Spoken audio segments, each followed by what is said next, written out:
இளையராஜாவினுடைய மகளும் பின்னணி பாடகியுமான பவதாரிணி 2 தினங்களுக்கு முன்னாடி உயிரிழந்தாங்க. கேன்சர் பாதிப்புனால இலங்கையில இருக்க மருத்துவமனையில சிகிச்சை எடுத்து வந்தாங்க பவதாரிணி. அப்போ அப்பாவை பார்க்கணும்னு பிடிவாதமா இருந்த பவதாரிணி அதுவே கடைசி சந்திப்புன்னு தெரியாம போயிருக்காங்க.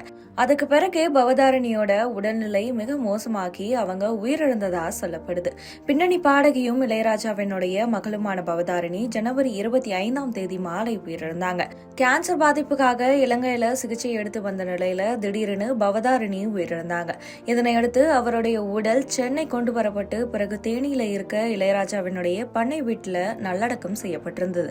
பவதாரிணியோடைய இறுதி நிகழ்ச்சியில இளையராஜா குடும்பத்தினருடன் பாரதி ராஜா உட்பட பல பிரபலங்கள் கலந்துகிட்டாங்க. இறுதியா பவதாரணிக்கு தேசிய விருது பெற்றுக் கொடுத்த மயில் போல ஒரு பொண்ணு பாட்டை இளையராஜா குடும்பத்தினர் பாடிக்கிட்டே அவருக்கு இறுதி அஞ்சலி செலுத்தினாங்க. இளையராஜாவினுடைய செல்ல குழந்தையாக வலம் வந்தாங்க பவதாரிணி. அவங்களுடைய மறைவால இளையராஜா ரொம்பவே உடைந்துட்டாரு.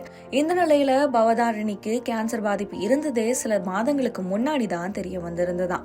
அப்பவும் பவதாரிணிக்கு கூட அவங்க கேன்சர்னால பாதிக்கப்பட்டிருக்காங்கன்றத இளையராஜா குடும்பத்தினர் சொல்லவே இல்லையா. அவங்களுக்கு தெரியாமலேயே இலங்கையில ஆயுர்வேத சிகிச்சைக்கு அழைத்து போயிருக்காங்க. இளையராஜாவும் அங்க தன்னுடைய இசை கச்சேரிக்கு போறதுனால பவதாரணியோடைய சிகிச்சைக்காக அழைத்து போயிருக்காரு. பவதாரணி மருத்துவமனையில சிகிச்சை எடுத்துக்கொண்டிருந்த போது இளையராஜா தன்னுடைய இசை நிகழ்ச்சிக்கான ஏற்பாடுகளை செஞ்சுட்டு இருந்தாராம். ஆனா திடீர்னு பவதாரணி ரொம்பவே எமோஷனலா உடனே அப்பாவை பார்க்கணும்னு அடம் பிடிச்சிருக்காங்க. மருத்துவர்கள் எவ்வளவோ சொல்லியும் அதை பொருட்படுத்தாம பவதாரணி கார்ல இளையராஜாவை பார்க்க போயிருக்காங்க.